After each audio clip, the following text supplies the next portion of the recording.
Friends, നമ്മളിപ്പോ ഇഗ്നൈറ്റിന്റെ one shot സീരീസിലൂടെയാണ് കടന്നു പോയിക്കൊണ്ടിരിക്കുന്നത്. ഇഗ്നൈറ്റിന്റെ വൺ ഷോട്ട് സീരീസിലെ കെമിസ്ട്രി സെക്ഷനിലെ ചാപ്റ്റർ 3 ആണ് നമ്മൾ ഇന്ന് ഡിസ്കസ് ചെയ്യാൻ പോകുന്നത് കേട്ടോ. ചാപ്റ്റർ 3 ആയിട്ട് വന്നിരിക്കുന്ന ആരാ? നിങ്ങൾ സ്വന്തം ഫസ്റ്റ് നാമിസ് ആണ് കേട്ടോ. അപ്പൊ കഴിഞ്ഞ ദിവസങ്ങള് ഞാൻ എന്തായിരുന്നു, ഫസ്റ്റ് ചാപ്റ്റർ 1 നോമൻക്ലേച്ചർ ആയിട്ട് ഞാൻ വന്ന് പഠിപ്പിച്ചിരുന്നു. സെക്കൻഡ് ചാപ്റ്റർ ആരായിരുന്നു പഠിപ്പിച്ചത്? അനഗാമിസ് പഠിപ്പിച്ചിട്ടുണ്ട്. ഇനി നമുക്ക് എന്താണ് തേർഡ് ചാപ്റ്ററിലേക്ക്, ഇഗ്നൈറ്റ് വൺ ഷോട്ട് സീരീസിന്റെ തേർഡ് ചാപ്റ്റർ ആയിട്ടുള്ള ഏതാണ്?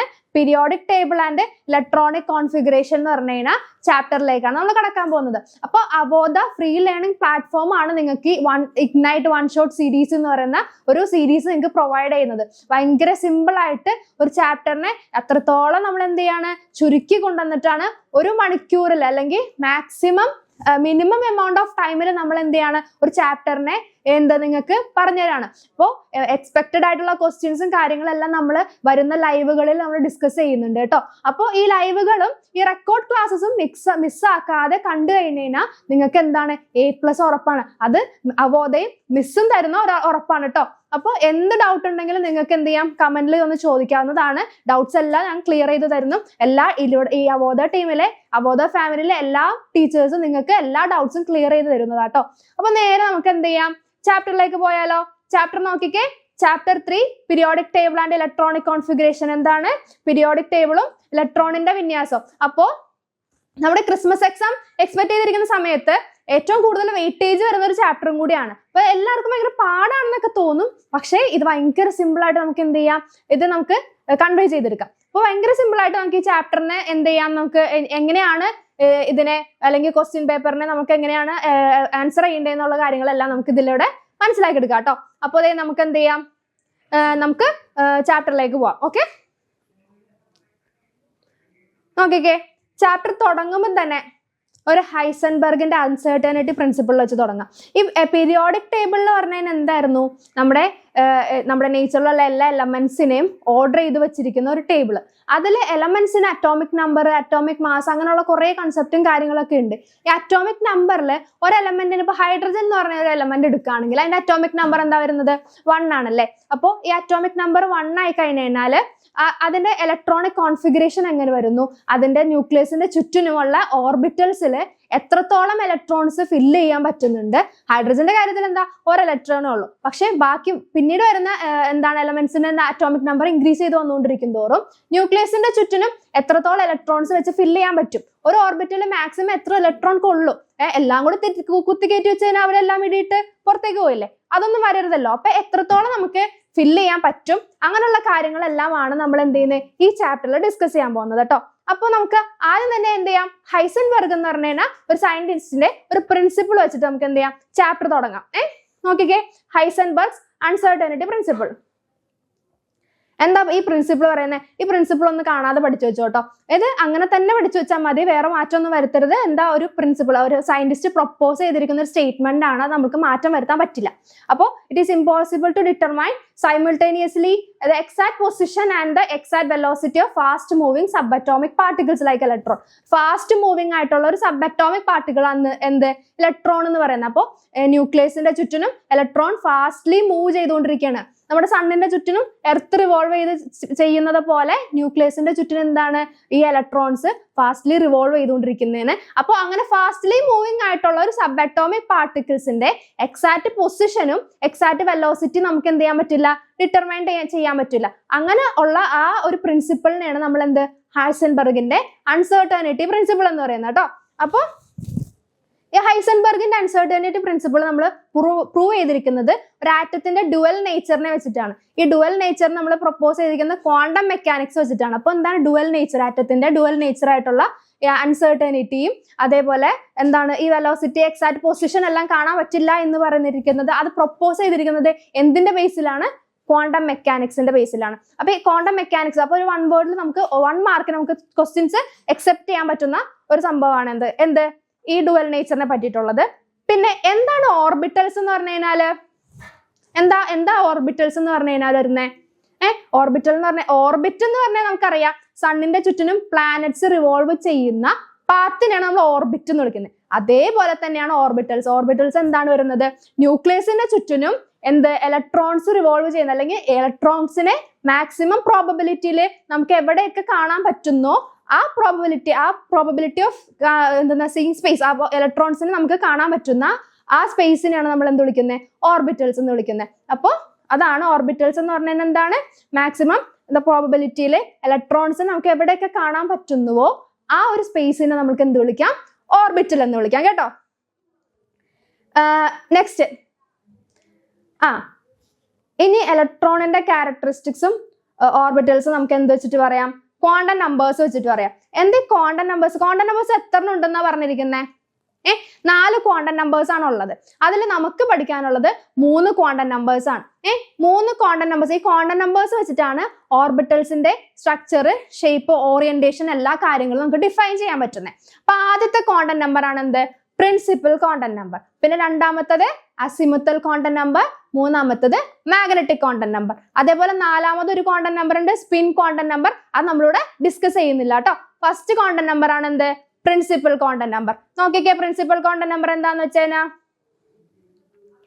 പ്രിൻസിപ്പൽ ക്വാണ്ടം നമ്പറിനെ നമ്മളെ എന്താണ് ഏത് ലെറ്റർ വെച്ചിട്ട് ഡിനോട്ട് ചെയ്യുന്നത്?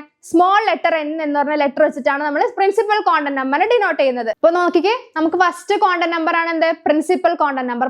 പ്രിൻസിപ്പൽ ക്വാണ്ടം നമ്പറിന്റെ ഏത് ലെറ്റർ വെച്ചിട്ടാണ് ഡിനോട്ട് ചെയ്യുന്നത്? നോക്കിക്കേ, സ്മോൾ ലെറ്റർ എൻ വെച്ചിട്ടാണ് നമ്മൾ ഡിനോട്ട് ചെയ്യുന്നത്. ഈ പ്രിൻസിപ്പൽ ക്വാണ്ടം നമ്പർ എന്തിനാണ് റെപ്രസെന്റ് ചെയ്യുന്നതെന്ന് വെച്ചാൽ ഷെൽസിനെ അല്ലെങ്കിൽ എനർജി ലെവൽസിനെ, ഒരു ഷെല്ല് ഏത് ഷെല്ലാണ് അല്ലെങ്കിൽ എത്രാമത്തെ ഷെല്ലാണ് അല്ലെങ്കിൽ അതിന്റെ എനർജി ലെവൽ എത്രാമത്തെ ആണെന്ന് കാണിക്കാൻ വേണ്ടിയിട്ടാണ് നമ്മൾ പ്രിൻസിപ്പൽ ക്വാണ്ടം നമ്പർ, അതായത് ലെറ്റർ എൻ വെച്ചിട്ട് നമ്മൾ റെപ്രസെന്റ് ചെയ്യുന്നത്. അത് നമ്പേഴ്സ് 1 2 3 4 അങ്ങനെ പോവാം. അപ്പോ നാച്ചുറൽ നമ്പേഴ്സ് ആയിട്ട് 1 2 3 4 ആയിട്ട് പോവാം. അത് പ്രിൻസിപ്പൽ ക്വാണ്ടം നമ്പർ എന്തിനെ റെപ്രസെന്റ് ചെയ്യുന്നു ചോദിച്ചാൽ എന്താ? എനർജി ലെവൽസ് അല്ലെങ്കിൽ ഷെൽസിനെയാണ് റെപ്രസെന്റ് ചെയ്യുന്നത്. നെക്സ്റ്റ് വൺ നോക്കിക്കേ, azimuthal quantum number. Azimuthal quantum number നമ്മൾ എങ്ങനെയാണ് റെപ്രസെന്റ് ചെയ്യുന്നത്? സ്മോൾ ലെറ്റർ എൽ വെച്ചിട്ടാണ് നമ്മൾ റെപ്രസെന്റ് ചെയ്യുന്നത് അസിമുത്തൽ ക്വാണ്ടം നമ്പർ. അതെന്തിനായിരുന്നു സൂചിപ്പിക്കുക? ഇപ്പോൾ നമ്മുടെ ഓറിയന്റേഷൻ അല്ലെങ്കിൽ ഷേപ്പ് എന്താണ്, ആ ഷെല്ലിന്റെ ഷേപ്പ് എങ്ങനെയാണ് ഇരിക്കുന്നത്, 3 ഡയമെൻഷണൽ ഷേപ്പ് എങ്ങനെയാണ് ഇരിക്കുന്നത് എന്ന് റെപ്രസെന്റ് ചെയ്യാൻ വേണ്ടിയിട്ടാണ് എന്ത്? അസിമുത്തൽ ക്വാണ്ടം നമ്പർ നമ്മൾ യൂസ് ചെയ്യുന്നത്. തേർഡ് വൺ ആണ് എന്ത്? Magnetic quantum number. അതിന് നമ്മൾ എം, സ്മോൾ ലെറ്റർ എം വെച്ചിട്ടാണ് റെപ്രസെന്റ് ചെയ്യുന്നത്. അത് എന്തിനാണ്? ഇപ്പൊ ഈ ഓർബിറ്റൽസിന്റെ ഓറിയന്റേഷൻ എങ്ങനെയാണെന്ന് കാണിക്കാൻ വേണ്ടിയിട്ടാണ് എന്ത്? മാഗ്നറ്റിക് ക്വാണ്ടം നമ്പർ നമ്മൾ യൂസ് ചെയ്യുന്നത്. ഇപ്പൊ ഫസ്റ്റ് ആണ് നമ്മുടെ പ്രിൻസിപ്പൽ ക്വാണ്ടം നമ്പർ. അത് എനർജി ലെവൽസ് അല്ലെങ്കിൽ ഷെൽസ് ഏതാണെന്ന് കാണിക്കാൻ. സെക്കൻഡ് വൺ എന്തായിരുന്നു? നമ്മുടെ azimuthal quantum number. Azimuthal quantum number എന്താ? 3 ഡയമെൻഷണൽ ഷേപ്പ് കാണിക്കാൻ, 3 ഡയമെൻഷണൽ ഷേപ്പ് എങ്ങനെ റെപ്രസെന്റ് ചെയ്യുന്നത് കാണിക്കാൻ വേണ്ടിയിട്ടാണ് azimuthal quantum number. Third one ആണ് മാഗ്നറ്റിക് ക്വാണ്ടം നമ്പർ. അതെന്താണ്? ഓറിയന്റേഷൻ ഓഫ് ദി ഓർബിറ്റൽ, ഓർബിറ്റൽസിന്റെ ഓറിയന്റേഷൻ എങ്ങനെയാണെന്ന് നോക്കാൻ വേണ്ടിയിട്ടാണ് നമ്മൾ എന്ത് ചെയ്യുന്നത്? നമ്മുടെ മാഗ്നറ്റിക് ക്വാണ്ടം നമ്പർ, അതായത് സ്മോൾ ലെറ്റർ എം വെച്ചിട്ട് നമ്മൾ റെപ്രസെന്റ് ചെയ്യുന്നത് കേട്ടോ. അപ്പോ നമുക്ക് അതൊന്ന് കുറച്ച് വർക്ക്ഔട്ട് ചെയ്ത് നോക്കാം. പ്രിൻസിപ്പൽ ക്വാണ്ടം നമ്പർ N1 ആയിട്ട് വരുന്ന ഷെല്ലിന്റെ പേരെന്താ? K എന്നാണ് പേര്. അതേപോലെ പ്രിൻസിപ്പൽ ക്വാണ്ടം നമ്പർ 2 ആണെങ്കിൽ ആ ഷെല്ലിന്റെ പേരെന്താ? L എന്നാണ് നമ്മൾ റെപ്രസെന്റ് ചെയ്യുക. 3 ആണെങ്കിൽ M, 4 ആണെങ്കിൽ N. അപ്പൊ പ്രിൻസിപ്പൽ ക്വാണ്ടം നമ്പർ n=1 ആണെങ്കിൽ ആ ഷെല്ല് ഏതായിരുന്നു? K. n=2 ആണെങ്കിൽ L, n=3 ആണെങ്കിൽ M, n=4 ആണെങ്കിൽ N എന്ന് പറഞ്ഞിട്ടാണ് നമ്മൾ റെപ്രസെന്റ് ചെയ്യുക കേട്ടോ. അപ്പൊ നെക്സ്റ്റ് നോക്കിക്കേ, ഇപ്പൊ n=L ആണെങ്കിൽ n=1 ആണെങ്കിൽ Lന്റെ വാല്യൂ എന്തായിരിക്കും വരിക? Lന്റെ വാല്യൂ എന്തായിരിക്കും വരിക നോക്കിക്കേ. അസിമുത്തൽ ക്വാണ്ടം നമ്പർ Lന്റെ വാല്യൂ എങ്ങനെ കണ്ടുപിടിക്കുന്നത്? n-1, അതായത് n-ന്റെ വാല്യൂ ഉണ്ടെങ്കിൽ അതിൽ നിന്നിട്ട് 1 കുറച്ച് കഴിഞ്ഞാൽ നമുക്ക് എന്ത് കിട്ടും? അസിമുത്തൽ ക്വാണ്ടം നമ്പർ കിട്ടും. അതേപോലെ മാഗ്നറ്റിക് ക്വാണ്ടം നമ്പർ എങ്ങനെയാ കിട്ടുന്നത് നോക്കിക്കേ. 2 × L+1. അസിമുത്തൽ ക്വാണ്ടം നമ്പർ ഡബിളിന്റെ കൂടെ എന്ത് ചെയ്യണം? 1 ആഡ് ചെയ്യണം. അപ്പോൾ എന്താണ്, നമുക്ക് നേരത്തെ കണ്ടിരുന്ന ക്വസ്റ്റ്യനിൽ നമുക്ക് എന്തായിരുന്നു വേണ്ടിരുന്നത്? Lന്റെ വാല്യൂ, അസിമുത്തൽ ക്വാണ്ടം നമ്പറിന്റെ വാല്യൂ ആയിരുന്നു വേണ്ടിരുന്നത്. അപ്പൊ നമുക്ക് എന്ത് ചെയ്യാം? അത് നോക്കാം കേട്ടോ. നോക്കിക്കേ, Lന്റെ വാല്യൂ എന്തായിരുന്നു? n-1 എന്നാണ്. നമ്മൾ ഇവിടുത്തെ വാല്യൂ എന്താ? n എന്ന് പറഞ്ഞേക്കാം, 1 എന്ന് പറഞ്ഞേക്കാം. അപ്പൊ എന്തായിരിക്കും Lന്റെ വാല്യൂ വരിക? 1 - 1 എന്താ വരിക? 0. അതായത് 1 - 1, n-1 എന്താ? 0 ആണ് വരുന്നത്. അതേപോലെ second principal quantum number second ആയിട്ടുള്ള 2 ആയിട്ടുള്ള ഷെല്ലിന്റെ എന്താണ് അസിമുത്തൽ ക്വാണ്ടം നമ്പർ എന്തായിരിക്കും വരുന്നത്? 2 - 1 എന്താ വരിക? 1 ആണ് വരുന്നത് കേട്ടോ. അപ്പോ അതേപോലെ 3 ആണെങ്കിൽ 3 - 1 2, ഇവിടെ ആണെങ്കിൽ 4 - 1 3. അപ്പോ നേരത്തെ നമ്മുടെ കയ്യിലുള്ള n-നെ നിന്നിട്ട് 1 കുറച്ച് കഴിഞ്ഞാൽ നേരെ ഡയറക്റ്റ്ലി എന്തിലേക്ക് പോകും? അസിമുത്തൽ ക്വാണ്ടം നമ്പറിലേക്ക് പോകും. അപ്പോൾ ഈ 0 ആയിട്ട് വരുന്നതിന്റെ സബ്ഷെൽ എന്ന് പറയുന്നത് എന്താണ്? എസ് ആയിരിക്കും. അതേപോലെ 1 ആണ് അസിമുത്തൽ ക്വാണ്ടം നമ്പറിന്റെ വാല്യൂ എങ്കിൽ അതെന്തായിരിക്കും? സബ്ഷെല്ല് പി ആയിരിക്കും. 2 ആണെങ്കിൽ ഡി ആയിരിക്കും. 3 ആണെങ്കിൽ എഫ് ആയിരിക്കും കേട്ടോ. അപ്പൊ അങ്ങനെയാണെങ്കിൽ ഇവിടുത്തെ സബ്ഷെൽ എന്താണ്? ഇത് എസ്, 1 ആണെങ്കിൽ പി, 2 ആണെങ്കിൽ ഡി ആൻഡ് 3 ആണെങ്കിൽ എഫ്. അപ്പോൾ ഇത്രയുമാണ് നമുക്ക് സബ്ഷെല്ലും കിട്ടി. ടോട്ടൽ നമ്പർ ഓഫ് ഓർബിറ്റൽസ്, അതായത് ടോട്ടൽ നമ്പർ ഓഫ് ഓർബിറ്റൽസ് എത്രയാണെന്ന് ചോദിച്ചു കഴിഞ്ഞാൽ നമ്മുടെ പ്രിൻസിപ്പൽ ക്വാണ്ടം നമ്പറിന്റെ സ്ക്വയർ ആയിരിക്കും എന്ത് വരുന്നത്? ടോട്ടൽ നമ്പർ ഓഫ് ഓർബിറ്റൽസ് എന്ന് പറയുന്നത് വരുന്നത് കേട്ടോ. അപ്പൊ ടോട്ടൽ നമ്പർ ഓഫ് ഓർബിറ്റൽസ് ഇവിടെ എന്താ? Principal quantum number n = 1. അപ്പൊ ടോട്ടൽ നമ്പർ ഓഫ് ഓർബിറ്റൽസ് എന്തായിരിക്കും? n² എന്ന് പറഞ്ഞു കഴിഞ്ഞാൽ 1 തന്നെ. നെക്സ്റ്റ് എന്താ? 2ന്റെ സ്ക്വയർ 4, ഇവിടെ എന്താ? 9, ഇവിടെ എന്തായിരിക്കും? 60. അപ്പൊ ഇത്രയും ഓർബിറ്റൽസ് ആണ് വരിക. എങ്ങനെയാ ഇത്രയും ഓർബിറ്റൽസ് വന്നതെന്ന് നമുക്ക് നോക്കണ്ടേ? അതെങ്ങനെ കാൽക്കുലേഷൻ? n² എങ്ങനെ വന്നു? സബ്ഷെല്ല് 1 ആയിരുന്നപ്പോ എന്താ? ഒരു ഓർബിറ്റലേ ഓർബിറ്റലേ ഉണ്ടായിരുന്നുള്ളൂ. ഇവിടെ സബ്ഷെല്ല് പി ആയപ്പോ എങ്ങനെ 4 വന്നത്? എങ്ങനെ 4 വരാനുള്ള റീസൺ എന്ന് പറഞ്ഞു കഴിഞ്ഞാല് അത് നമുക്ക് നോക്കാം. അപ്പോൾ അതിന് വേണ്ടിയിട്ട് നമ്മൾ നോക്കുന്നത് magnetic quantum number. Magnetic quantum number നമ്മൾ എങ്ങനെ ചെയ്യുന്നത്? മാഗ്നറ്റിക് ക്വാണ്ടം നമ്പർ നമ്മൾ ചെയ്തുകൊണ്ടിരുന്നത് 2 × L + 1. 2 × L + 1 ചെയ്യുമ്പോഴാണ് എന്ത് കിട്ടുന്നത്? മാഗ്നറ്റിക് ക്വാണ്ടം നമ്പർ കിട്ടുന്നത്. അതായത് സ്മോൾ ലെറ്റർ m. 2 × L + 1. അപ്പോൾ എസ് എന്ന് പറയുന്ന ഓർബിറ്റലിന്റെ എന്തായിരുന്നു? എല്ലിന്റെ വാല്യൂ എന്താ കിട്ടിയിരുന്നത്? നമുക്ക് 0 അല്ലേ കിട്ടിയിരുന്നത്? അപ്പൊ 2 × 0 + 1 എന്ന് പറയുമ്പോഴാണ് നമുക്ക് എന്ത് കിട്ടുന്നത്?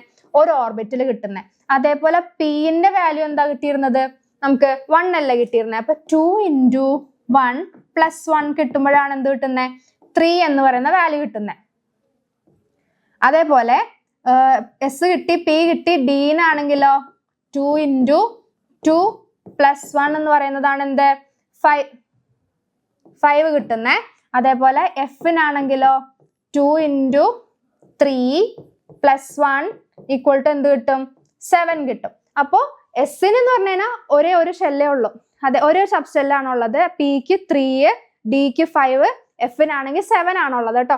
അപ്പോൾ അത് വെച്ചിട്ട് നോക്കിക്കേ, എസ്സിന് ഒരെണ്ണം, അതുകൊണ്ട് ഓൾറെഡി എസ് മാത്രമേ ഉള്ളൂ. പക്ഷെ എല്ലിൽ എന്ന് പറഞ്ഞാൽ പി മാത്രമല്ല, എസും പിയും കൂടി വരും. അപ്പൊ എസ്സിന് ഒരെണ്ണം ഉണ്ട്, പിക്കും ഉണ്ട്. അങ്ങനെ ആകെ മൊത്തം 4. ഇവിടെ എന്തായിരുന്നു? എസ് ഉണ്ട്, പി ഉണ്ട്, ഡി ഉണ്ട്. എം ഷെല്ലിൽ എന്തൊക്കെ വരും? എസ് ഉണ്ട്, പി ഉണ്ട്, ഡി ഉണ്ട്. അപ്പൊ എന്താ? എസിന്റെ വരും. എസിന് 1, ഇവിടെ 3, പിന്നെ ആരുണ്ട്? ഇവിടെ 5. അപ്പൊ ആകെ മൊത്തം എത്ര ഉണ്ടായി? 9 ആയല്ലേ. അതേപോലെ ഇവിടെ ആരൊക്കെ ഉണ്ട്? എസ് ഉണ്ട്, പി ഉണ്ട്, ഡി ഉണ്ട്, എഫ് ഉണ്ട്. അപ്പൊ ആകെ മൊത്തം 4 സബ്ഷെല്ലുകൾ ഒരുമിച്ച് വരുമ്പോഴാണ് ഇവിടെ എന്ത് കിട്ടുന്നത്? ടോട്ടൽ നമ്പർ ഓഫ് ഓർബിറ്റൽസ് എന്ന് പറയുന്നത് 16 വരുന്നത് കേട്ടോ. ദേ നോക്കിക്കേ, n = 1 വരുമ്പോ ഏതായിരുന്നു നമ്മുടെ ഷെല്ല് വരുന്ന? കെ ആണ്. അപ്പോൾ അവിടുത്തെ സബ്ഷെല്ല് എന്ന് പറയുന്നത് 1s. നമ്മൾ ഇതെങ്ങനെ പ്രൊനൗൺസ് ചെയ്യുന്നത്? 1s എന്നാണ് പ്രൊനൗൺസ് ചെയ്യുന്നത്. ഒരു സബ്ഷെല്ല്, അതിനകത്ത് എത്ര ഇലക്ട്രോൺസ് നമുക്ക് കൊള്ളാം? ഒരു എസ് എന്ന് പറയുന്ന സബ്ഷെല്ലിൽ മാക്സിമം നമുക്ക് കൊള്ളാൻ പറ്റുന്ന ഇലക്ട്രോൺസിന്റെ എണ്ണം എന്ന് പറയുന്നത് 2 ആണ്. അതേപോലെ പിയിലാണെങ്കിൽ എത്രയാണ്?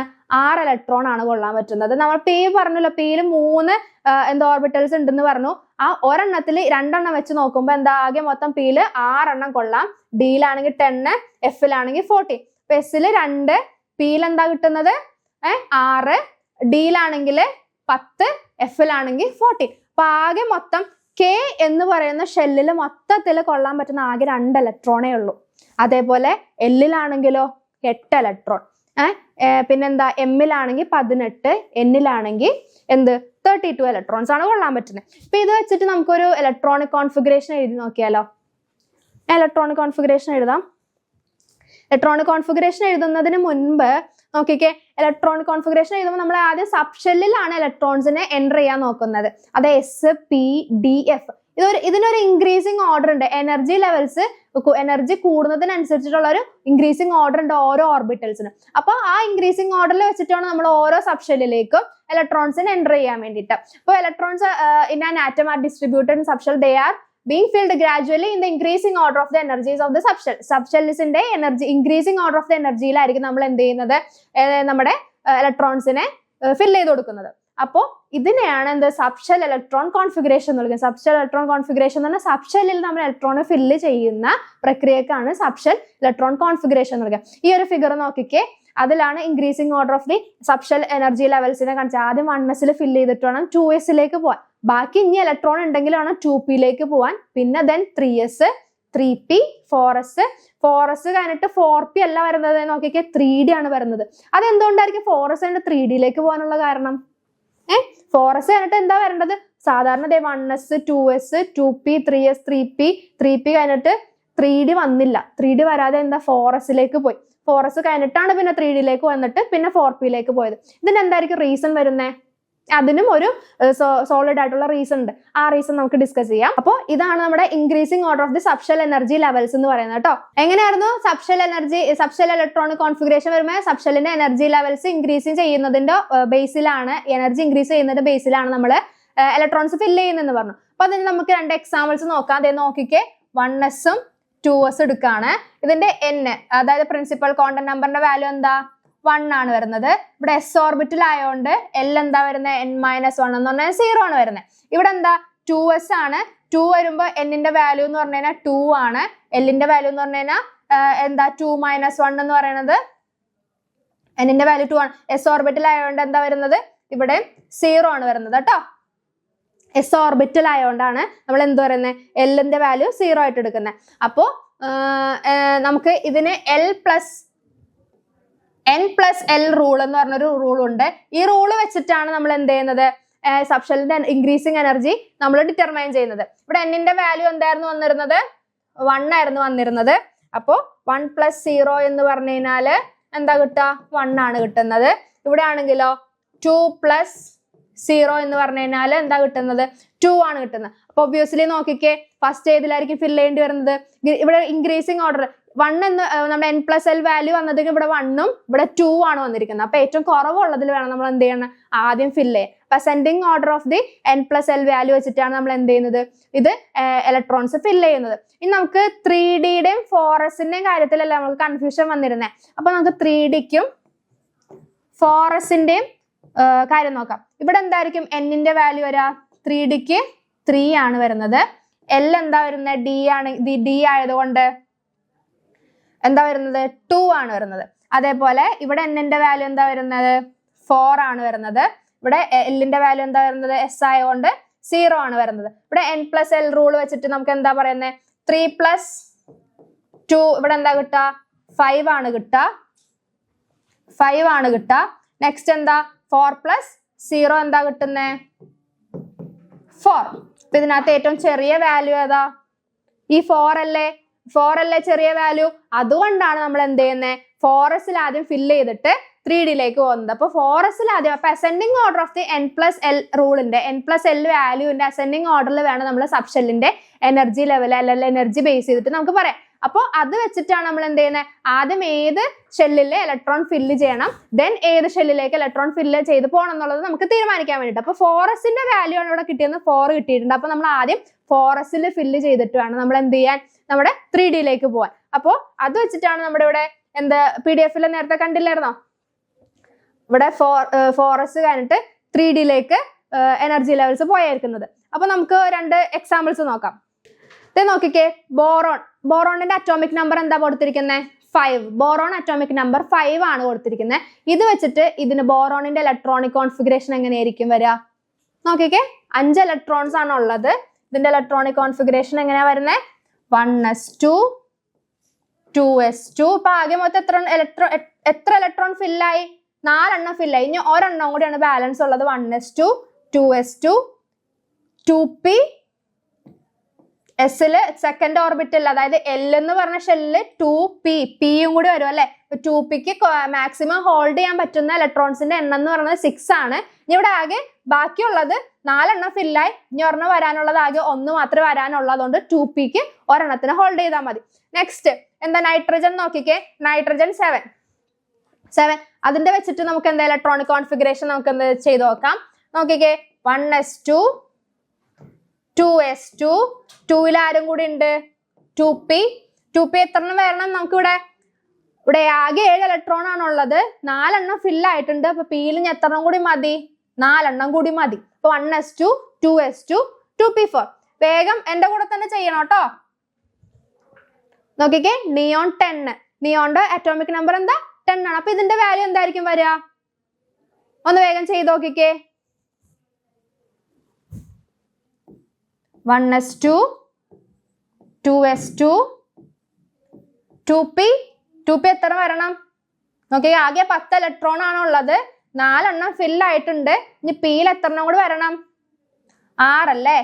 അപ്പൊ അതെ പിന്റെ ഇലക്ട്രോണിന്റെ പിയിൽ കൊള്ളാവുന്ന മാക്സിമം നമ്പർ ഓഫ് ഇലക്ട്രോൺസും ഇവിടെ കൊണ്ടിട്ടുണ്ട്. അപ്പൊ ആകെ മൊത്തം എത്ര? 10 ഇലക്ട്രോണും നിയോണിന്റെ ഫിൽ ആക്കിയിട്ടുണ്ട്. ഇനി നമുക്ക് വേറൊരു കേസ് നോക്കാം. ഓക്സിജൻ 8. ഓക്സിജൻ അറ്റോമിക് നമ്പർ എന്താ? 8 ആണ്. അപ്പൊ ഇതിന്റെ എന്താ വരാ? 1s2 2s2 ഇനി എന്താണ്? 2pയിൽ എത്ര എണ്ണം വരും? ആകെ 8 ഇലക്ട്രോൺ ആണുള്ളത്, 4 എണ്ണം ഫിൽ ആയിട്ടുണ്ട്. ഇനി ബാക്കി 4 എണ്ണം കൂടി ഉള്ളൂ, അത് 2p4 വന്ന് ഫിൽ ആയിട്ടുണ്ട്. അപ്പോ 2p4 ഓക്സിജൻ 8 2p4 വന്ന് ഫില്ലായി, അതും കംപ്ലീറ്റ് ആയി. അപ്പൊ നമ്മൾ സിമ്പിൾ ആയിട്ടുള്ള കുറച്ച് ഇലക്ട്രോണിക് കോൺഫിഗറേഷൻ നമ്മൾ എങ്ങനെ ചെയ്യാൻ പറ്റും എന്നുള്ളതിനെയാണ് ഇവിടെ നമ്മൾ അനലൈസ് ചെയ്തിരിക്കുന്നത് കേട്ടോ. ഇനി നമുക്ക് നെക്സ്റ്റ് ക്വസ്റ്റ്യനിൽ നോക്കാം. ഇനി ഇതിന് 2 എക്സെപ്ഷണൽ കേസുകൾ ഉണ്ട്. അതായത് ഇലക്ട്രോണിക് കോൺഫിഗറേഷൻ നമ്മൾ ഫില്ല് ചെയ്യുമ്പോൾ 2 എലമെന്റ്സിന്റെ കാര്യത്തിൽ ഒരു എക്സെപ്ഷണൽ കേസ് നമുക്ക് വരുന്നുണ്ട്. അതെന്താണ് നമുക്ക് നോക്കാം. എക്സെപ്ഷണൽ കേസ് ആയിട്ട് നമുക്ക് വരാനുള്ളത് നോക്കിക്കേ, ക്രോമിയത്തിന്റെയും കോപ്പറിന്റെയും, ക്രോമിയം എന്ന് പറയുന്ന എലമെന്റിന്റെയും കോപ്പർ എന്ന് പറയുന്ന എലമെന്റിന്റെയും സബ്ഷൽ ഇലക്ട്രോണിക് കോൺഫിഗറേഷൻ വരുമ്പോഴാണ് നമ്മൾ ഇതുവരെ ഫോളോ ചെയ്ത റൂൾസ് അല്ലാതെ വേറൊരു റൂളും കൂടെ എക്സ്ട്രാ കയറി വരുന്നത്. അപ്പൊ അതെന്തായിരിക്കും? ഈ 2 കാര്യം എന്തായാലും എക്സാമിന് ചോദിക്കും, മസ്റ്റ് ആയിട്ട് ചോദിക്കുന്ന ഒരു ചോദ്യമാണ്. കോപ്പർ അല്ലെങ്കിൽ ക്രോമിയം എന്തായാലും ഉറപ്പായിട്ടും ചോദിക്കുന്ന ഒരു ചോദ്യമാണ്. അപ്പൊ അത് ശ്രദ്ധിച്ചിരുന്നോ കേട്ടോ. കോപ്പറിന്റെയും ക്രോമിയത്തിന്റെയും സബ്ഷൽ ഇലക്ട്രോണിക് കോൺഫിഗറേഷൻ. ക്രോമിയത്തിന് നോക്കിക്കേ, 24 ആണ് ക്രോമിയത്തിന്റെ തൊട്ട് മുമ്പ് വരുന്ന എലമെന്റ് ഏതാന്ന്, പീരിയോഡിക് ടേബിളിൽ ഏതാന്ന് വേഗം പേജ് ഒന്ന് മറിച്ചിട്ട് നോക്കിക്കേ. ക്രോമിയത്തിന്റെ തൊട്ട് മുമ്പ് വരുന്ന എലമെന്റ് വെനേഡിയം ആണ്. അതെന്താ? 23. വെനേഡിയം 23 ആണ് തൊട്ട് മുമ്പ് വരുന്ന എലമെന്റ് എന്ന് പറയുന്നത്. അപ്പോ അതിന്റെ ഇലക്ട്രോണിക് കോൺഫിഗറേഷൻ എന്തായിരിക്കും? നമുക്കൊന്ന് ചെയ്ത് നോക്കാം. 23 എന്ന അറ്റോമിക് നമ്പർ നോക്കിക്കേ. 1s2 2s2 2p6 3s2 3p6. അപ്പൊ ആകെ മൊത്തം എത്ര ഇലക്ട്രോൺ ഫില്ല് ചെയ്തിട്ടുണ്ട്?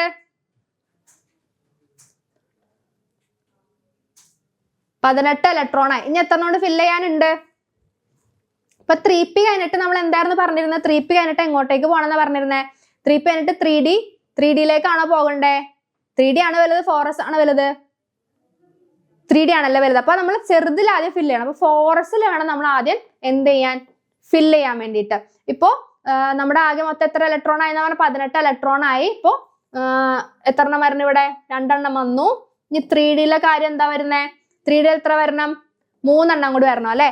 3D-യിൽ 3 എണ്ണം കൂടി വന്ന് ഫില്ലായി കഴിഞ്ഞാൽ എന്ത്? വെനേഡിയത്തിന്റെ 23 ഇലക്ട്രോൺസ് കംപ്ലീറ്റ്ലി ഫില്ലായി. അപ്പൊ 4s ഫില്ലാക്കി, ബാക്കി 3D-യിൽ വന്നു കംപ്ലീറ്റ്ലി ഫില്ലായി. അപ്പൊ അത് വെച്ച് നോക്കുകയാണെങ്കിൽ ഇവിടെ 24 ഇലക്ട്രോൺ, ഒരു ഇലക്ട്രോൺ കൂടി എക്സ്ട്രാ ഉള്ളൂ. അങ്ങനെയാണ് നമുക്ക് ഇവിടെ 3D തന്നെ ഇത് സെയിം ഇലക്ട്രോണിക് കോൺഫിഗറേഷൻ എഴുതിയിട്ട് 1s2 2s2 2p6 3s2 3p6 4s2 3D 4 എഴുതിയാൽ പോരെ മിസ്സേ? അതല്ല എളുപ്പം, കഴിഞ്ഞല്ലോ കാര്യം എന്ന് വിചാരിച്ചിരിക്കരുത്. അതിന് വേറൊരു റൂൾ ഉണ്ട്. എന്താണെന്ന് നമുക്ക് പറഞ്ഞുതരാം. നോക്കിക്കേ, 4s2 3D 4 എഴുതി കഴിഞ്ഞാൽ 23 24 ഒരു ഇലക്ട്രോൺ അല്ലേ കൂടുതലുള്ളൂ. അങ്ങനെ വിചാരിക്കരുത്. 4s നമ്മൾ ഫില്ല് ചെയ്യേണ്ടത് എന്താണ്? 1 ആണ് ഫില്ല് ചെയ്യേണ്ടത്. 3D-യിലാണെങ്കിലോ ഇവിടെ നിന്ന് എടുത്ത ഇലക്ട്രോണും കൂടി ഇവിടെ കൊണ്ടുപോയി ഫില്ല് ചെയ്ത് ഇവിടെ 5 ആക്കി മാറ്റണം. ഡിയിൽ മാക്സിമം കൊള്ളാവുന്ന ഇലക്ട്രോണിന്റെ നമ്പർ എന്ന് പറയുന്നത് 10 ആയിരുന്നു. ഇവിടെ മാക്സിമം അല്ല, അത് എന്താക്കി മാറ്റി? 5-ലേക്ക് എത്തിച്ചു. എന്തുകൊണ്ടായിരിക്കും 5-ലേക്ക് എത്തിക്കാനായിട്ടുള്ള റീസൺ? ആ റീസൺ അവിടെ നിൽക്കട്ടെ. നമുക്ക് നെക്സ്റ്റ് കോപ്പറിലേക്ക് പോവാം കേട്ടോ. കോപ്പറിന്റെ അറ്റോമിക് നമ്പർ എന്താണ്? 29 ആണ് കോപ്പറിന്റെ അറ്റോമിക് നമ്പർ. അതേപോലെ തന്നെ ഇതിന്റെ ഇലക്ട്രോണിക് കോൺഫിഗറേഷൻ ഒന്ന് എഴുതി നോക്കിക്കേ. 1s2 2s2 2p6 3s2 3p6. ഇവിടെയും എന്ത് തന്നെ വരും? 4s1 3D 10 എന്ന് വരും. 4s1 3d10 എന്നാണ് വരുന്നത്. അതിന്റെ റീസൺ എന്താ? ഈ രണ്ടാൾക്കാര് ഇങ്ങനെ വരാനുള്ളതിന്റെ റീസൺ എന്താ? 3d5 3d10 അങ്ങനെ വരാനുള്ളതിന്റെ റീസൺ എന്തായിരിക്കും? ഡി ഓർബിറ്റലിൽ നമ്മൾ പറഞ്ഞു ഡി എന്ന് പറഞ്ഞ സബ്ഷെല്ലിൽ മാക്സിമം കൊള്ളാവുന്ന ഇലക്ട്രോണിന്റെ നമ്പർ എന്ന് പറയുന്നത് 10 ആണ്. ആ 10 അതിനെ ഹാഫ് ഫിൽഡ് അല്ലെങ്കിൽ ഫുള്ളി ഫിൽഡ് പകുതി ഫില്ലാക്കിയോ ഒരു അവസ്ഥയ്ക്കോ അല്ലെങ്കിൽ മുഴുവനും ഫില്ലായ ഒരു അവസ്ഥയ്ക്ക് സ്ഥിരത കൂടുതലായിരിക്കും. അപ്പോൾ എന്താ സ്റ്റെബിലിറ്റി കൂടാനുള്ള ചാൻസ് ഈ ഇങ്ങനെയുള്ള കോൺഫിഗറേഷൻ ആയിരിക്കും. അതല്ലാതെ 4s2 3d4 എന്ന് വരുന്ന കോൺഫിഗറേഷനേക്കാൾ സ്റ്റെബിലിറ്റി കൂടുതലായിരിക്കും 3d5 എന്ന് പറയുന്ന കോൺഫിഗറേഷന്. അതേപോലെ തന്നെ ഇവിടെ 4s2 3d9 ആയിരിക്കും നമ്മൾ എക്സ്പെക്ട് ചെയ്തിരിക്കുന്ന കോൺഫിഗറേഷൻ. അങ്ങനെ വരുന്ന കോൺഫിഗറേഷനേക്കാൾ സ്റ്റെബിലിറ്റി കൂടുതലാണ് ആര്? 3d10 എന്ന് പറയുന്ന കോൺഫിഗറേഷൻ വരും. അപ്പൊ 3d10നും 3d5നും അതായത് ഹാഫ് ഫിൽഡ് അല്ലെങ്കിൽ fully filled orbital which process more stability. അപ്പൊ അത്രയും സ്റ്റെബിലിറ്റി കൂടുതലുള്ള ഇലക്ട്രോണിക് കോൺഫിഗറേഷൻ ആണ് ഈ ഹാഫ് ഫിൽഡ് അല്ലെങ്കിൽ ഫുള്ളി ഫിൽഡിലുള്ള കേസിൽ വരുമ്പോൾ. അതേപോലെ തന്നെ എഫിൽ മാക്സിമം കൊള്ളാവുന്ന ഇലക്ട്രോൺസിന്റെ നമ്പർ എന്ന് പറയുന്നത് 14 ആണെന്ന് പറഞ്ഞു. അതിലും ഇതേ സെയിം കേസ് നമുക്ക് എന്താ പറയാം, എന്താണ് എഫിലും മാക്സിമം കൊള്ളാവുന്ന ഇലക്ട്രോൺസിന്റെ നമ്പർ എന്ന് പറയുന്നത് 14 ആണെന്ന് പറഞ്ഞു. അപ്പോൾ എഫിൽ എത്ര മാക്സിമം കൊള്ളാവുന്ന 14 ആണെങ്കിൽ എന്റെ ഹാഫ് ഫിൽഡ് എന്താ 7 വന്നു ഫില്ല് ചെയ്താലും അതിനെന്താ സ്റ്റെബിലിറ്റി കൂടുതലായിരിക്കും. അപ്പോൾ ഡിയിലും എഫിലും ഉള്ള കേസ് ഇതുപോലെ സ്റ്റെബിലിറ്റി മെയിൻറ്റെയിൻ ചെയ്യാൻ, സ്റ്റെബിലിറ്റി അറ്റൈൻ ചെയ്യാൻ വേണ്ടിയിട്ട് ഹാഫ് ഫിൽഡ് അല്ലെങ്കിൽ ഫുള്ളി ഫിൽഡ് എന്ന് പറയുന്ന ഓർബിറ്റൽ ഇലക്ട്രോണിക് കോൺഫിഗറേഷൻ നമ്മൾ എന്താ ചെയ്യണം? യൂസ് ചെയ്യണം. അപ്പോൾ അങ്ങനെ വരുന്ന രണ്ട് കേസാണ് നമ്മുടെ ക്രോമിയവും കോപ്പറും. ഇതൊരിക്കലും മറക്കരുത്. ഇതെന്തായാലും ക്വസ്റ്റ്യന് ചോദിക്കാവുന്നതാണ് കേട്ടോ. ഇനി നമ്മൾ നെക്സ്റ്റ് നോക്കാൻ പോകുന്നത്, നമുക്ക് കുറെ എലമെന്റ്സ് തന്നു കഴിഞ്ഞാൽ അതിന്റെ ബ്ലോക്ക് ഏത് ബ്ലോക്കിലാണോ ഉള്ളത് നമുക്ക് എങ്ങനെ മനസ്സിലാവുന്നു നോക്കിക്കേ. നമ്മൾ ആദ്യം പീരിയോഡിക് ടേബിൾ കാണിച്ചിരുന്നു. ഈ പീരിയോഡിക് ടേബിളില് ഓരോ സെക്ഷനും ഓരോ ബ്ലോക്ക് ആക്കിയിട്ടാണ് നമ്മൾ ക്ലാസിഫൈ ചെയ്യുന്നത്. ഈ ഫസ്റ്റ് രണ്ട് ഗ്രൂപ്പ് എന്ന് പറയുന്നത് എസ് ബ്ലോക്ക് എലമെന്റ്സും 3 മുതൽ 12 വരെ, അതായത് ഈ റെഡിൽ കാണിച്ചിരിക്കുന്ന ഈ ഒരു സെക്ഷൻ എന്ന് പറയുന്നത് ഡി ബ്ലോക്ക് എലമെന്റ്സും, അത് കൂടാതെ ഇപ്പുറത്ത് മാറ്റി ഇവിടെ ഒരു കാണിക്കുന്ന ഈ ഒരു സെക്ഷൻ ഇല്ലേ, ഇത് 13 to 18 ഗ്രൂപ്പ് 13 to 18 വരെയുള്ള എലമെന്റ്സ് എന്ന് പറയുന്നത് എന്താണ്? പി ബ്ലോക്ക് എലമെന്റ്സും ആണ്.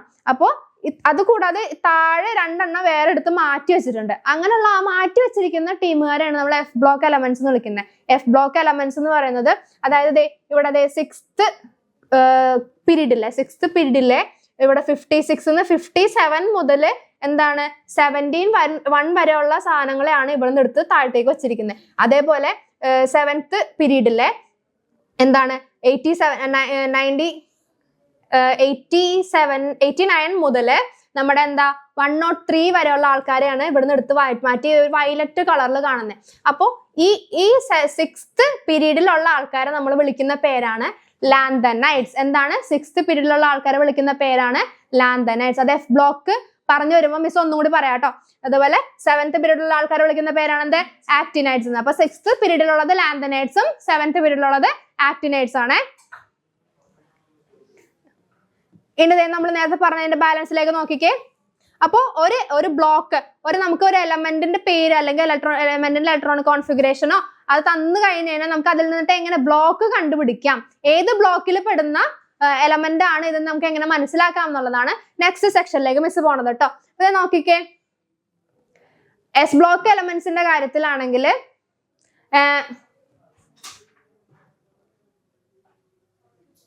എസ് ബ്ലോക്ക് എലമെന്റ്സിന്റെ കാര്യത്തിൽ ബ്ലോക്ക് കണ്ടുപിടിക്കുന്നത് എങ്ങനെയാന്ന് വെച്ചാൽ ലാസ്റ്റ് ഇലക്ട്രോൺ ഏത് സബ്ഷെല്ലിലാണ് എൻ്റർ ചെയ്യുന്നത് അത് വെച്ചിട്ടാണ് നമ്മൾ എന്ത് വിളിക്കുന്നത്? S block. ഏത് ബ്ലോക്ക് എസ് ആണോ, പി ആണോ, ഡി ആണോ, എഫ് ആണോ എന്ന് നമ്മൾ ഡിറ്റർമൈൻ ചെയ്യുന്നത്. ലാസ്റ്റ് ഇലക്ട്രോൺ ഔട്ടർ മോസ്റ്റ് സബ്ഷെല്ലിൽ വന്ന് എൻ്റർ ചെയ്യുമല്ലോ. അപ്പൊ ലാസ്റ്റ് ഇലക്ട്രോൺ ഏത് സബ്ഷെല്ലിലാണ് വന്ന് എൻ്റർ ചെയ്യുന്നത് അതിനനുസരിച്ചിട്ട് നമുക്ക് പറയാം അത് ഈ ബ്ലോക്കിലുള്ളതാണ്. ഇപ്പൊ എസ് സബ്ഷെല്ലിലാണ് ലാസ്റ്റ് ഇലക്ട്രോൺ വന്ന് ജോയിൻ ചെയ്തതെങ്കിൽ അത് നമുക്ക് എന്ത് വിളിക്കാം? എസ് ബ്ലോക്ക് എലമെന്റ്സ് എന്ന് വിളിക്കാം. പിയിലായിരുന്നെങ്കിൽ പി ബ്ലോക്ക് എന്ന് വിളിക്കാം.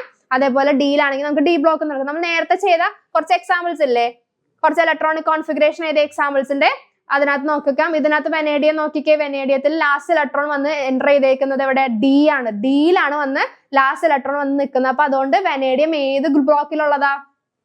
Vanadium D ബ്ലോക്കിലുള്ളതാ. അതേപോലെ ക്രോമിയവും കോപ്പറും എല്ലാം ലാസ്റ്റ് വന്ന് എൻ്റർ ചെയ്തിരിക്കുന്നത്, ലാസ്റ്റ് ഇലക്ട്രോൺ വന്ന് എൻ്റർ ചെയ്തിരിക്കുന്നത് എവിടെയാണ്? ഡിയിലാണ്. അതുകൊണ്ട് ക്രോമിയം, കോപ്പർ, വനേഡിയം ഈ ചെയ്തിരിക്കുന്ന എക്സാമ്പിൾസ് എല്ലാം എന്താണ്? ഡി ബ്ലോക്ക് എലമെന്റ്സ് ആണ്. ഇനി നമ്മൾ വേറൊരു കാര്യം നോക്കിയാലോ. നോക്കിക്കേ, ബോറോൺ. ബോറോണിന്റെ ലാസ്റ്റ് ഇലക്ട്രോൺ എവിടെ വന്ന് എൻ്റർ ചെയ്തേക്കുന്നത്? പിയിലാണ്. പിയിൽ വന്ന് എൻ്റർ ചെയ്തപ്പോൾ ഏത് ബ്ലോക്ക് ആയിരിക്കും? പി ബ്ലോക്ക് ആയിരിക്കും. നൈട്രജൻ നോക്കിക്കേ, നൈട്രജൻ പി ആണ്. ഇവിടെ തന്നിരിക്കുന്ന എല്ലാ എക്സാമ്പിൾസും എന്ത് തന്നെയാണ്? പി ബ്ലോക്ക് എലമെന്റ്സിന് എക്സാമ്പിൾസ് ആണ്. നമുക്ക് വേറൊരു എക്സാമ്പിൾ നോക്കാം. ലിഥിയം 3. ലിഥിയത്തിന്റെ അറ്റോമിക് നമ്പർ എന്താണ്? 3 ആണ്. അതിന്റെ ഇലക്ട്രോണിക് കോൺഫിഗറേഷൻ നോക്കിക്കേ, 1s2 2s1.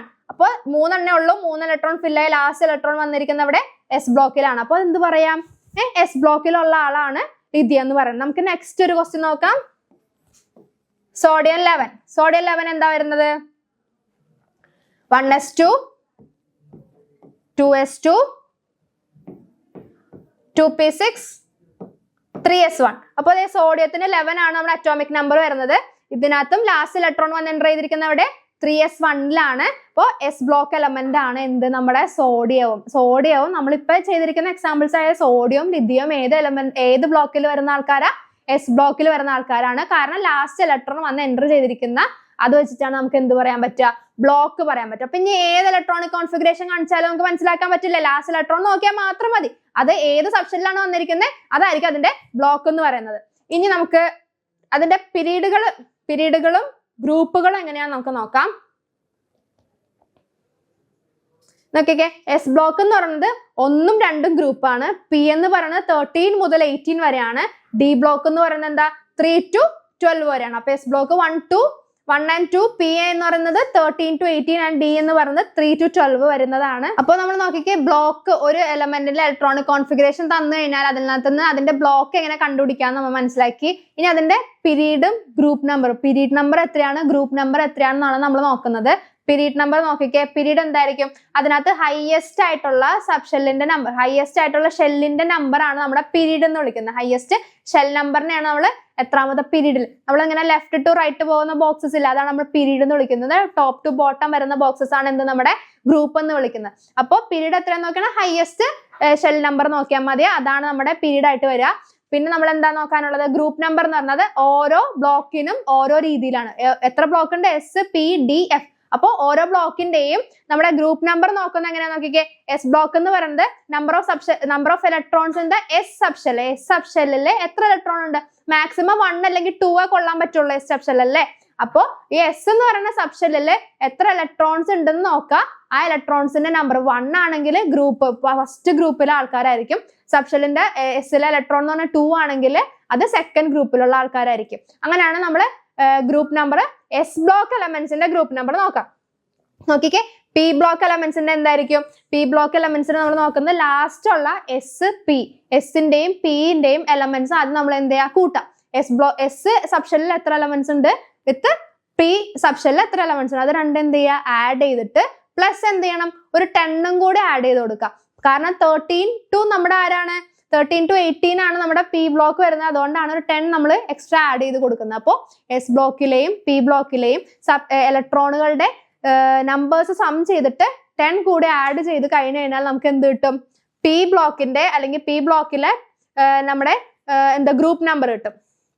അതേപോലെ ഡി ബ്ലോക്കിലാണെങ്കിൽ 10 ആഡ് ചെയ്ത് കൊടുക്കണ്ട, ഡയറക്ട്ലി എസ് അല്ലെങ്കിൽ പി എന്ന് പറയുന്ന സബ്ഷെല്ലിൽ എത്ര ഇലക്ട്രോൺസ് ഉണ്ട് അത് നമ്മൾ പ്ലസ് ചെയ്താൽ മാത്രം മതി.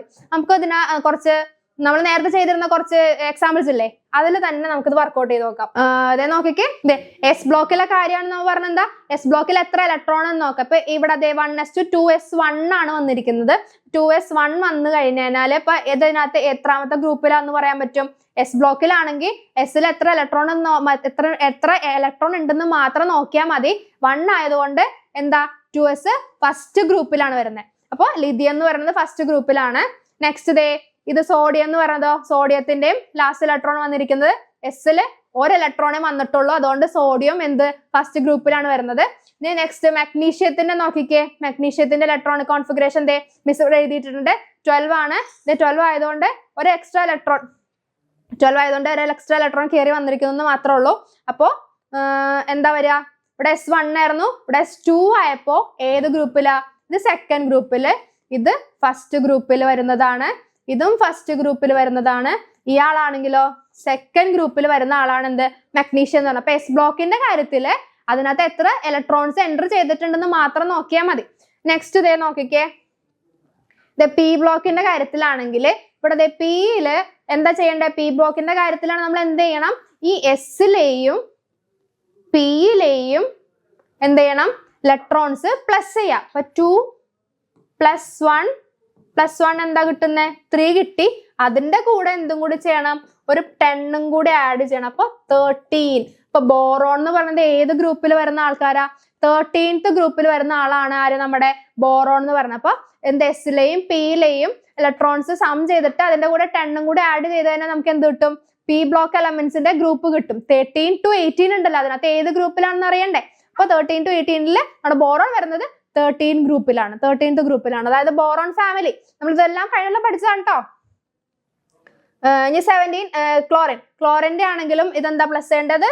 2 + 5 എന്ത് കിട്ടും? 7 കിട്ടും. 7ന്റെ കൂടെ 10 കൂടി ആഡ് ചെയ്ത് കഴിഞ്ഞാൽ 17.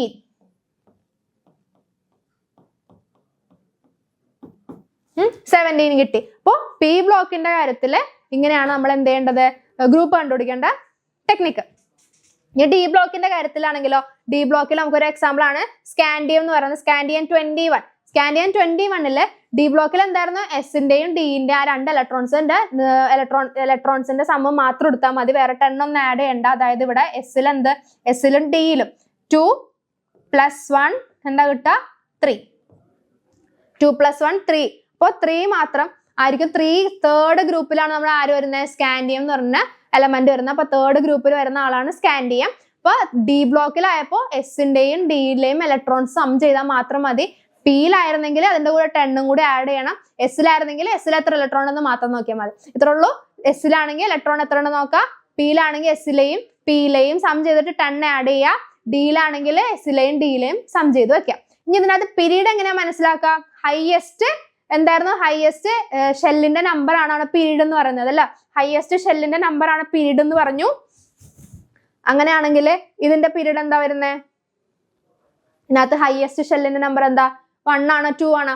2 അല്ല. അപ്പൊ ഇതിനകത്ത് പീരീഡ് എന്ന് വിളിക്കുന്നത് എന്താ?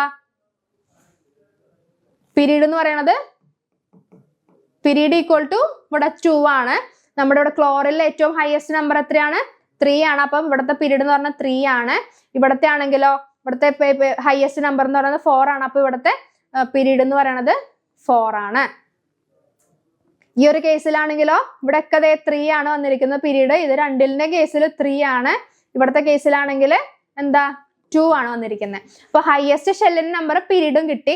ബ്ലോക്ക് എങ്ങനെ കണ്ടുപിടിക്കുന്നത് മനസ്സിലായി, പീരീഡ് എങ്ങനെ കണ്ടുപിടിക്കുന്നത് മനസ്സിലായി, അതേപോലെ എന്താണ് ഗ്രൂപ്പിന്റെ നമ്പറും കണ്ടുപിടിക്കുന്നത് എങ്ങനെ മനസ്സിലായി. അപ്പൊ ഇത്രയും കാര്യങ്ങൾ ഇലക്ട്രോണിക് കോൺഫിഗറേഷൻ എങ്ങനെ എഴുതാമെന്ന് മനസ്സിലായി. അപ്പൊ ഇത്രയും കാര്യങ്ങളാണ് ഇലക്ട്രോണിക് കോൺഫിഗറേഷന്റെ സെക്ഷനിലേക്ക് നമുക്ക് വരുന്നത്. നെക്സ്റ്റ് നമുക്ക് എന്താ നോക്കാനുള്ളത്? ഇനി ഓരോ ബ്ലോക്കുകളുടെയും കുറച്ച് ക്യാരക്ടറിസ്റ്റിക്സ് ഇത് എന്തായാലും പഠിച്ചു വെച്ചിരിക്കുക.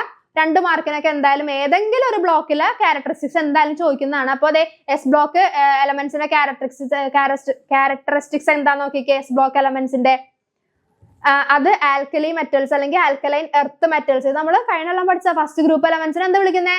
Alkaline metals. സെക്കൻഡ് ഗ്രൂപ്പിനെ ആൽക്കലൈൻ എർത്ത് മെറ്റൽ. അപ്പൊ ഫസ്റ്റ് ഗ്രൂപ്പും സെക്കൻഡ് ഗ്രൂപ്പും ചേർന്നതായതുകൊണ്ട് ആണ് എസ് ബ്ലോക്ക് എന്ന് പറയുന്നത്. അപ്പോൾ ഒബ്വിയസ്ലി എന്തായിരിക്കും? ആൽക്കലി മെറ്റൽസും ആൽക്കലൈൻ എർത്ത് മെറ്റൽസും ആണ് എസ് ബ്ലോക്ക് എന്ന് പറയുന്നത്. അതേപോലെ ഇവര് സോളിഡ് സ്റ്റേറ്റിലാണ് കൂടുതലും കാണപ്പെടുക. എല്ലാ എലമെന്റ്സും മിക്കവാറും എലമെന്റ്സ് എല്ലാം സോളിഡ് സ്റ്റേറ്റിലാണ്. പക്ഷെ സീഷ്യം എന്ന് പറയുന്ന എലമെന്റ് മാത്രം റൂം ടെമ്പറേച്ചറിൽ ഇരുന്നതിന് അത് മെൽറ്റ് ചെയ്ത് പോകും. കാരണം അതിന്റെ മെൽറ്റിംഗ് പോയിന്റ് ലോ ആണ്. ഭയങ്കര ലോ ആയിട്ടുള്ള മെൽറ്റിംഗ് പോയിന്റ് കാണിക്കുന്ന ഒരാളാണ് സീഷ്യം എന്ന് പറയുന്നത്. 28-29 ഡിഗ്രി ഒക്കെ കിട്ടിക്കഴിഞ്ഞാൽ അത് അപ്പോഴത്തേക്കും മെൽറ്റ് ആയി പോകും. ലിക്വിഡ് സ്റ്റേറ്റിലായിരിക്കും റൂം ടെമ്പറേച്ചറിൽ കാണാൻ പറ്റുക. അതുകൊണ്ട് സീഷ്യം മാത്രം എന്താണ്? ലിക്വിഡ് സ്റ്റേറ്റിലാണ്. റൂം ടെമ്പറേച്ചറിൽ കാണാൻ ബാക്കിയെല്ലാം സോളിഡ് സ്റ്റേറ്റിലാണ് കാണപ്പെടുന്നത്. ഇതിന് കാണിക്കാൻ പറ്റുന്ന അതായത് എസ് ബ്ലോക്ക് എലമെന്റ്സിന് കാണിക്കാൻ പറ്റുന്ന ഓക്സിഡേഷൻ സ്റ്റേറ്റ് +1ഉം +2 മാത്രമേ കാണിക്കാൻ പറ്റുള്ളൂ. ലാസ്റ്റ് ഇലക്ട്രോൺ എസ് സബ് ഷെല്ലിൽ 1 അല്ലെങ്കിൽ 2 അല്ലേ വരുള്ളൂ. അതുകൊണ്ട് ഇത് 1 അല്ലെങ്കിൽ 2 അല്ലേ പോകാൻ പറ്റുള്ളൂ. ബാക്കി പോയി കഴിഞ്ഞാൽ സ്റ്റേബിൾ ആയില്ലേ. അതുകൊണ്ട് +1 അല്ലെങ്കിൽ +2 ആണ് ഓക്സിഡേഷൻ സ്റ്റേറ്റ് കാണിക്കുക. പിന്നെ അതിനകത്ത് തന്നെ ഈ ഗ്രൂപ്പിലുള്ള 2 ആൾക്കാരാണ് ഫ്രാൻസിയം റേഡിയം. ഇത് 2 എന്താണ്? റേഡിയോ ആക്റ്റീവ് ആയിട്ടുള്ള എലമെന്റ്സിന് എക്സാമ്പിൾ ആണ് കേട്ടോ. അപ്പൊ ഇത്രയുമാണ് എസ് ബ്ലോക്ക് എലമെന്റ്സിന് എന്ത് പറയാൻ പറ്റുന്ന ക്യാരക്ടറിസ്റ്റിക്സ് എന്ന് പറയാൻ പറ്റുന്നത്. ഇത് സേവ് ചെയ്ത് വെക്കുക അല്ലെങ്കിൽ എഴുതിയെടുക്കുക കേട്ടോ. ഇനി നെക്സ്റ്റ് നോക്കിക്കേ, characteristics of P block elements.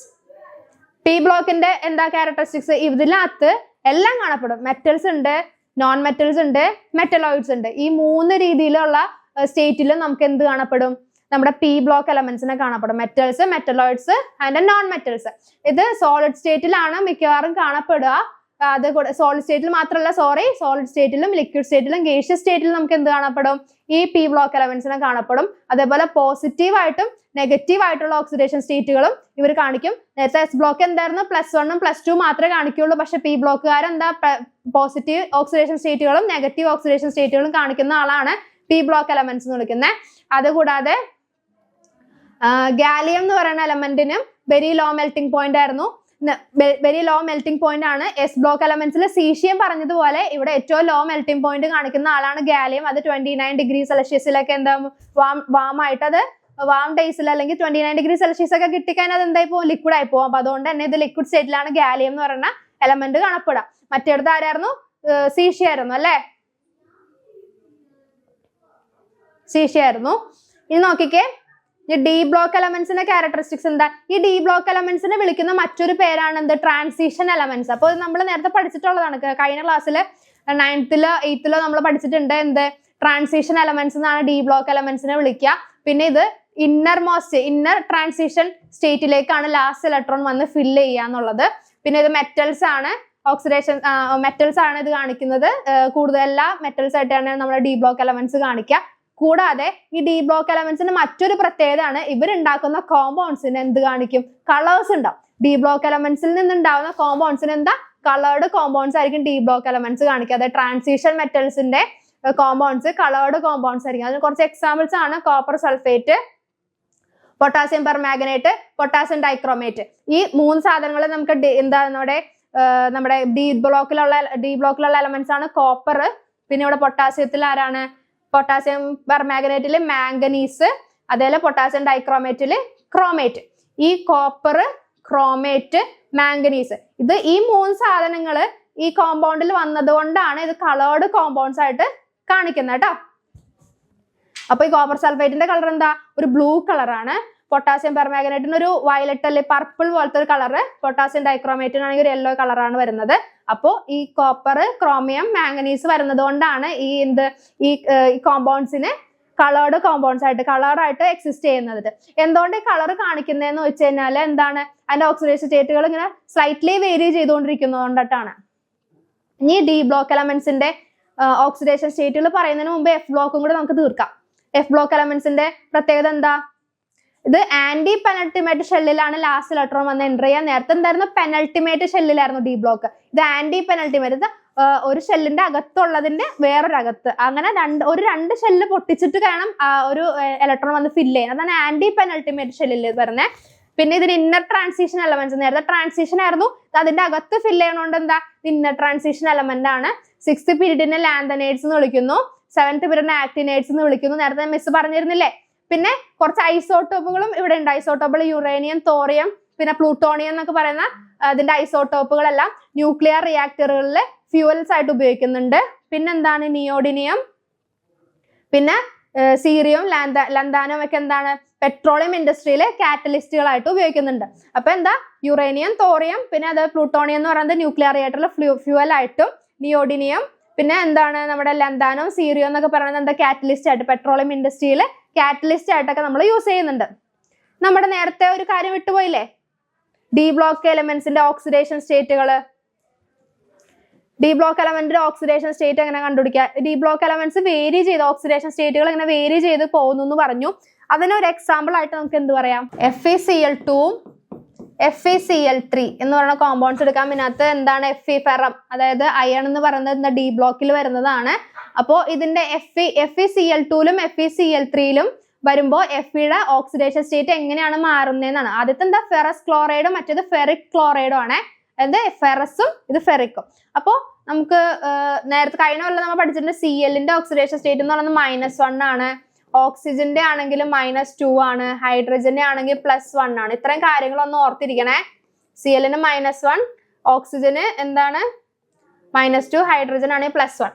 അപ്പോൾ അത് വെച്ചിട്ട് നമുക്ക് എന്താ? Feന്റെ ഓക്സിഡേഷൻ സ്റ്റേറ്റ് കാണാം. Feക്ക് നമുക്ക് എന്ത് ചെയ്യാം? X എന്ന് പറഞ്ഞ വാല്യൂ കൊടുക്കാം, പ്ലസ് Cl എത്രണ്ണുണ്ട്? 2 എണ്ണം. Clന്റെ വാല്യൂ എന്ന് പറയുന്നത് -1 ആണ്, ഈക്വൽ ടു 0. അപ്പൊ x പ്ലസ് -2 ഈക്വൽ ടു 0 ആണ് വരുന്നത്. അപ്പൊ x ഈക്വൽ ടു എന്ത് കിട്ടി? +2. അപ്പൊ ഇവിടുത്തെ എഫിന്റെ ഓക്സിഡേഷൻ സ്റ്റേറ്റ് എന്ന് പറയുന്നത് +2 ആണ്. അതേപോലെ ഇവിടെ FeCl3ന്റെ കേസിലാണെങ്കിൽ x പ്ലസ് 2 ഇൻറ്റു 2 അല്ല, സോറി, എത്ര ക്ലോറിൻ ഉണ്ട്? 3 ക്ലോറിൻ ആണ്. 3 ഇൻറ്റു -1 ഈക്വൽ ടു 0. അപ്പൊ x plus x minus 3 equal to 0. x equal to എന്ത് കിട്ടി? 3 കിട്ടി. x ഈക്വൽ ടു 3 +3 ആണ് കിട്ടുന്നത്. അപ്പൊ ഇവിടെ എഫിയുടെ വാല്യൂ എന്താ കിട്ടുന്നത്? ഓക്സിഡേഷൻ സ്റ്റേറ്റ് +3 ആണ് കിട്ടുന്നത്. ഇവിടെ എന്തായിരുന്നു? +2ഉം ഇവിടെ +3 ആണ് കിട്ടിയിരിക്കുന്നത്. അപ്പോൾ കോമ്പൗണ്ട് മാറിയപ്പോൾ എന്തായിട്ട് ഡിഫറെന്റ് ഓക്സിഡേഷൻ സ്റ്റേറ്റിൽ നമുക്ക് എഫിക്ക് നിൽക്കാൻ പറ്റി. +2ൽ നിൽക്കാൻ പറ്റി, +3ലും നിൽക്കാൻ പറ്റി. അങ്ങനെ ഡിഫറെന്റ് ഓക്സിഡേഷൻ സ്റ്റേറ്റുകൾക്ക് ഈ മറ്റേ ട്രാൻസിഷൻ മെറ്റൽസിൽ നമുക്ക് നിൽക്കാൻ പറ്റും. വേറൊരു എക്സാമ്പിൾ നോക്കുകയാണെങ്കിൽ MnCl2, Mn2O2, ഇതിന്റെയൊക്കെ എന്തായിരിക്കും വരാം? MnCl2ന്റെ അത് മാംഗനീസ് ആണ്. മാംഗനീസ് ആണ് നമ്മുടെ ഡി ബ്ലോക്കിലുള്ള ആളട്ടാ. Mnന്റെ ഇവിടെ എന്താ കിട്ടുന്നത്? Mn നമുക്ക് x കൊടുക്കാം. x into -2 into -1 equal to 0.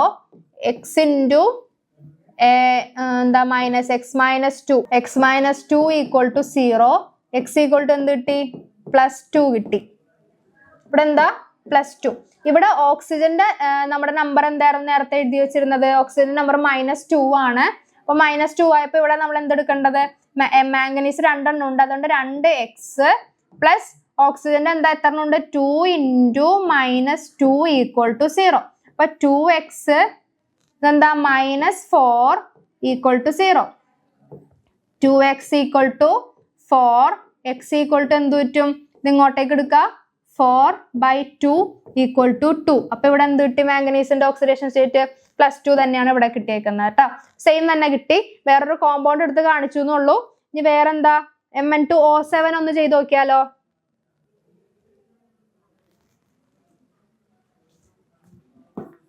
Mn2O7 നോക്കിക്കേ. 2 മാംഗനീസ് ഉണ്ട്, പ്ലസ് ഓക്സിജൻ എത്ര ഉണ്ട്? 7 ഇൻറ്റു -2 ഈക്വൽ ടു 0.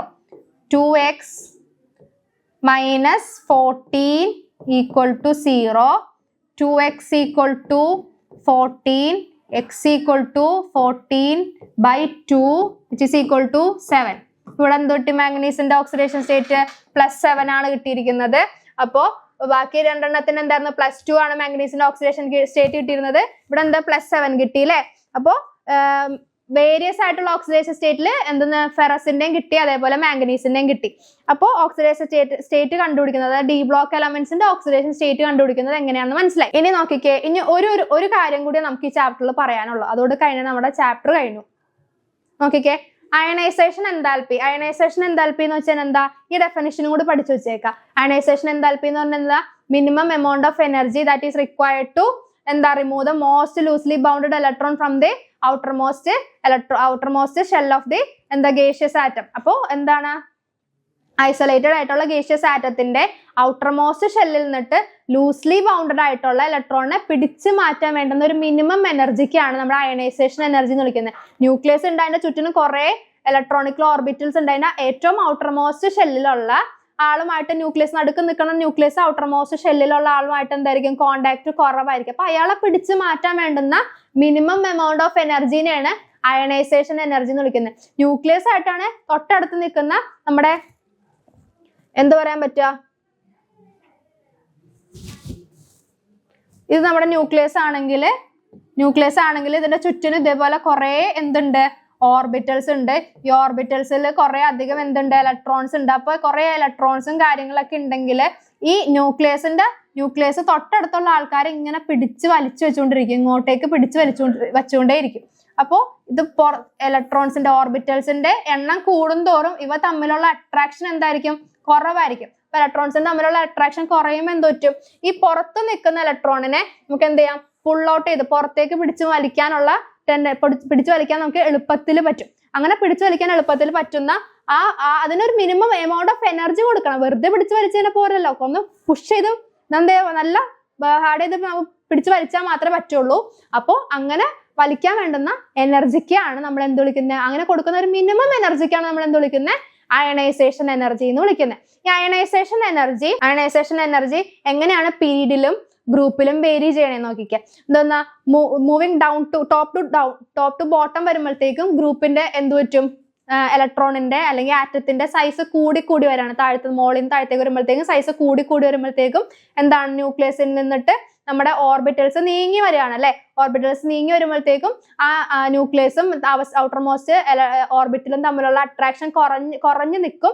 ആ കുറഞ്ഞു നിൽക്കുന്ന സന്ദർഭത്തിൽ എന്താണ്, കുറച്ച് ഇലക്ട്രോൺ മതി. അപ്പോൾ അയണൈസേഷൻ എൻതാൽപ്പി കുറച്ച് മതി. Decreases R on moving down in A ഗ്രൂപ്പിന് താഴത്തേക്ക് വരുമ്പോഴത്തേക്കും അയണൈസേഷൻ എനർജി എന്ന് പറയുന്നത് കുറവ് മതി. കാരണം എന്താ, കുറച്ച് എനർജി പോലെ തന്നെ പെട്ടെന്ന് പൊക്കോളും. പക്ഷേ മൂവ് ലെഫ്റ്റ് ടു റൈറ്റ് ഗ്രൂപ്പിൽ അല്ല പീരീഡിൽ കാര്യം വരുമ്പോഴത്തേക്കും ലെഫ്റ്റിൽ നിന്നിട്ട് റൈറ്റിലേക്ക് പോകുന്ന സിറ്റുവേഷനിൽ എന്താണ്, നമ്മുടെ ആറ്റത്തിന്റെ സൈസ് ചെറുതായി വന്നുകൊണ്ടിരിക്കും. അപ്പൊ അത് ന്യൂക്ലിയസിനോട് അടുത്ത് വന്നുകൊണ്ടിരിക്കുന്നത്. ന്യൂക്ലിയർ എനർജി കൂടിയിട്ട് ഔട്ടർ മോസ്റ്റ് ഷെല്ലിനെ ന്യൂക്ലിയസ് ഇങ്ങനെ പിടിച്ചു വെച്ചുകൊണ്ടിരിക്കുന്നത്. അപ്പൊ അതിനെ പുൾ ചെയ്യാനുള്ള എനർജി എന്ന് പറഞ്ഞാൽ കുറച്ചും കൂടി കൊടുക്കേണ്ടി വരും. അപ്പോൾ ലെഫ്റ്റ് ടു റൈറ്റ് പോകുമ്പോഴത്തേക്കും നമ്മുടെ അയണൈസേഷൻ എൻതാൽപ്പി എന്ന് പറയുന്നത് കൂടിയാണ് വരുന്നത്.